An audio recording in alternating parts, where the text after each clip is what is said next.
यह बात है 563 ईस्वी पूर्व की है, जो वहाँ गौतम बुद्ध का समय भी कहा जाता था।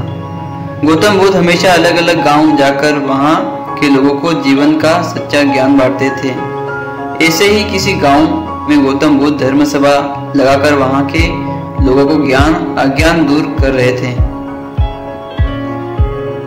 उसी गांव में बहुत निर्धन और दुखी आदमी रहता था, जो इस सभा के बाहर खड़ा होकर बड़े ध्यान से देखता रहता था। वह देखता था कि जब भी कोई अशांत और दुखी आदमी इस सभा के भीतर जाता है, तब ऐसा लगता है जैसे वो दुनिया का सबसे बदनसीब इंसान हो, मगर लौटते समय उसके मुख का तेज और खुशी दुनिया के सबसे खुशनसीब और सुखी इंसान वाली होती थी। यह सब देखकर वह निधन और दुखी आदमी बहुत आश्चर्यचकित होता था और उसके मन में यही ख्याल चलता रहता था कि एक बार वह खुद भी अंदर जाकर देखेगा। जब कई दिनों तक ऐसा होता रहता था, उससे अब रहा नहीं गया और वह उस सभा के भीतर जा पहुंचा, इस सोच के साथ कि अपने दुख और निधन का निवारण करके सुखी हो पाए। सभा में जाकर उसने देखा कि गांव के कई सारे लोग अपनी समस्या लेकर बारी बारी से भगवान बुद्ध के पास जा रहे थे और अपनी समस्या उन्हें बता रहे थे। भगवान बुद्ध सब की समस्या बड़े ध्यान से सुनते और हर किसी को उनका कारण और निवारण भी बताते, जिन्हें सुनकर वह लोग खुश हो जाते हैं।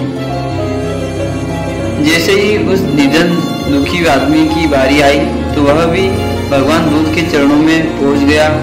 उसने अपनी गरीबी और निधन का कारण पूछते हुए भगवान बुद्ध से कहा कि मेरे इस गांव में सभी लोग अमीर हैं, सबके पास बहुत धन है, जिससे वह सुखी भी है, तो भगवान ने मेरे साथ ही ऐसा क्यों किया? मुझे ही इतना निधन और गरीब क्यों बनाया? गौतम बुद्ध ने उस व्यक्ति की तरफ देखा और मुस्कुराते हुए कहा, तुमने अपने जीवन में कभी भी किसी को कुछ भी नहीं दिया, इसलिए तुमने निर्धन और गरीब हो। यह सुनकर उस गरीब को और भी ज्यादा आश्चर्य हुआ। उसने कहा, गुरुजी, आप ये क्या कह रहे हैं? भला मैं किसी को क्या दे सकता हूँ? मेरा खुद का गुजारा माँ मान के चलता है।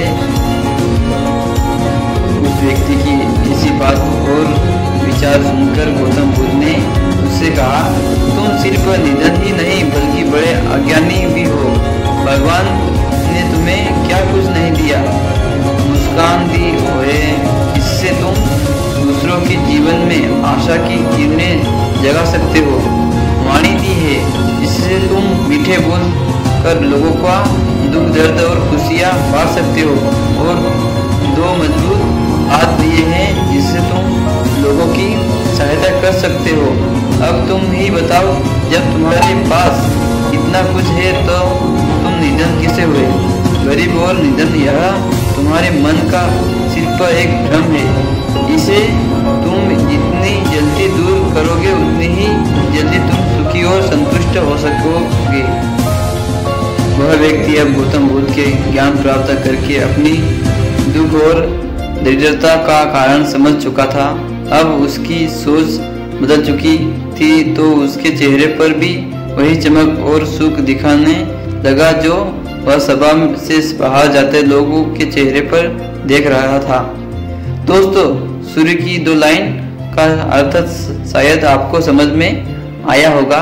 गतिशील पानी यानी वक्त के साथ बदलते सकारात्मक विचार और स्थिति, पानी यानी नकारात्मक पुरानी सोच जो हमेशा आपको दुख और असंतुष्टि का एहसास कराती रहती है। इसलिए जो विचार हमें दुखी करते हैं, हमें उन्हें बदल देना चाहिए, क्योंकि हो सकता है वह केवल एक